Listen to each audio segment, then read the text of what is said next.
मरते हुए दुर्योधन से धृतराष्ट्र ने ऐसा क्या कहा जिसे सुन दुर्योधन फूट फूट कर रोने लगा। दोस्तों, कुरुक्षेत्र का युद्ध समाप्त हो चुका था। 18 दिनों तक चली इस महाविनाशकारी लड़ाई ने राजाओं, योद्धाओं और कुलों का अंत कर दिया। कुरुक्षेत्र में जहां तक नजर जाती केवल लाशें ही लाशें थीं। हवा में चारों तरफ बारूद और रक्त की गंध फैली हुई थी। इस भीषण विनाश के बाद कौरव कुल का केवल एक ही योद्धा दुर्योधन जीवित बचा था। यही वह क्षण था जहां से दुर्योधन का सबसे दुखद और आत्मा को झकझोर देने वाला अध्याय शुरू हुआ। दुर्योधन भटकता हुआ युद्ध भूमि में आया। जहां कभी उसके 100 भाई थे, अब वहां सिर्फ उनके मृत शरीर पड़े थे। द्रोणाचार्य, दुशासन, कर्ण सभी मारे जा चुके थे। इस महाविनाश को देखकर दुर्योधन के भीतर का राजा बिल्कुल टूट चुका था, लेकिन अहंकार अभी भी जीवित था। वह यह मानने को तैयार नहीं था कि यह उसकी पराजय नहीं बल्कि अधर्म की हार है। कुछ देर बाद वह अपने घायल शरीर और टूटे मन के साथ सरस्वती नदी की एक झील में जाकर छिप गया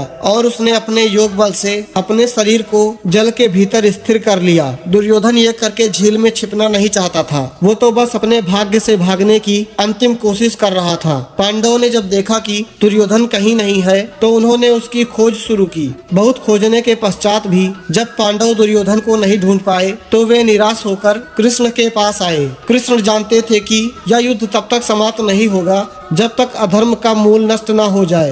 तब उन्होंने पांडव से बताया कि जिस अधर्मी दुर्योधन को तुम सब ढूंढ रहे हो वो अभी झील में बैठकर अपने योग बल से साधना कर रहा है। जाओ विगोधर भीम, उसे युद्ध के लिए ललकारो। कृष्ण का आदेश पाकर झील के किनारे पहुंचकर पांडवों ने दुर्योधन को ललकारा।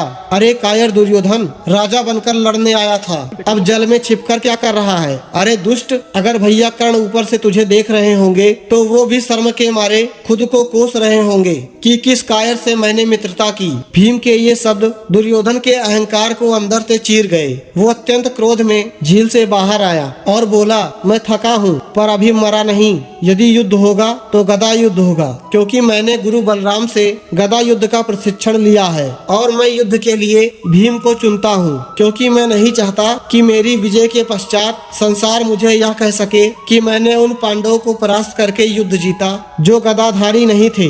भीम ने चुनौती स्वीकार की और गदा युद्ध प्रारंभ हुआ। दुर्योधन, जो गदा युद्ध में अपराजय माना जाता था, भीम पर भारी पड़ रहा था। क्षण भर को तो ऐसा लगा कि मानो अधर्म जीत जाएगा। दुर्योधन को जीतता देख कृष्ण ने भीम को दुर्योधन की जंघा पर प्रहार करने का संकेत दिया। यह वही जंघा थी जिस पर दुर्योधन ने चीरहरण के वक्त द्रौपदी को बैठने को कहा था। भीम ने अपने पूरे बल से दुर्योधन की जंघा पर प्रहार किया। प्रहार इतना जोर का था कि एक ही प्रहार में दुर्योधन की जंघा टूट गई। वह युद्ध भूमि में गिर पड़ा और अपनी अंतिम सांसें गिनने लगा। दुर्योधन की यह दुर्दशा सुन महाराज धृतराष्ट्र और गांधारी युद्ध भूमि में पड़े घायल दुर्योधन के पास आए और फूट फूट कर रोने लगे। अपने प्रिय पुत्र की इतनी बुरी दुर्दशा पर धृतराष्ट्र बोले, मुझे क्षमा करना पुत्र, तुम्हारी इस दुर्दशा के पीछे सबसे बड़ा हाथ मेरा ही है, क्योंकि मैंने हमेशा तुम्हारी गलतियों पर पर्दा डाला। पुत्र मुँह में मैं इतना अंधा हो गया था कि मैं तुम्हें तब भी नहीं रोक पाया